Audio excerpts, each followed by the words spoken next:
Hello' বন্ধুসকল, আপোনালোকৰ কাৰণে এটা ধুনীয়া ভিডিঅ' লৈ আহিছোঁ। আমি যে আকাশখন নীলা দেখোঁ, ইয়াৰ বৈজ্ঞানিক কাৰণ কি হ'ব পাৰে? নাজানো। হেল্ল' বন্ধুসকল, আজি আমি আলোচনা কৰিম আকাশখন কিয় নীলা দেখোঁ। আমি সকলোৱে লক্ষ্য কৰোঁ, কিন্তু আকাশখন নীলা দেখাৰ ইয়াৰ আঁৰত বৈজ্ঞানিক কি কাৰণ আছে আমি কিন্তু কোনোৱে ভাবি নাচাওঁ। আজি এই আকাশখন নীলা হোৱাৰ বৈজ্ঞানিক কাৰণ কি সেই বিষয়ে আমি আজি জানিম। আকাশখন নীলা হোৱাৰ মূল কাৰণটো হ'ল সূৰ্যৰ পোহৰত সাতটাকৈ ৰং থাকে। এই সাতটা ৰঙৰ ভিতৰত বেঙুনীয়া ৰঙৰ তৰংগদৈৰ্ঘ্য আটাইতকৈ কম। তৰংগদৈৰ্ঘ্য পৰিলে সূৰ্যৰ পৰা যেতিয়া ৰশ্মি আমাৰ পৃথিৱীলৈ আহে, তেতিয়া কি হয়, এই ৰশ্মিসমূহ এনেকৈ ঢেউ খেলি খেলি আমাৰ পৃথিৱীলৈ আহে।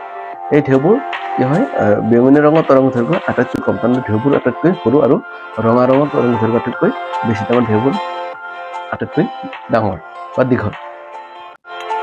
এই বেঙুনীয়া ৰঙৰ তৰংগদৈৰ্ঘ্য সৰু হোৱা হেতুকে কি হয়, আকাশ মাৰ্গত যিবোৰ আমাৰ কণিকা থাকে, যেনেকুৱা পানীৰ কণিকা বা ধূলিকণা বা আপোনাৰ গেছৰ কণিকা, সেই কণিকাসমূহৰ লগত কি হয়, এই বেঙুনীয়া ৰঙৰ তৰংগদৈৰ্ঘ্য বেছিকৈ খুন্দা খায়। কণিকাসমূহৰ খুন্দা খায়, এইফালে গতি কৰে, তাতে আকৌ এটা কণিকাৰ লগত খুন্দা খায়, আনফালে গতি কৰে, এনেকৈ বিভিন্ন কণিকাসমূহৰ লগত খুন্দা খাই খাই কি হয়, আকাশ মাৰ্গত এই বেঙুনীয়া ৰংটো একদম সিঁচৰিত হৈ পৰে।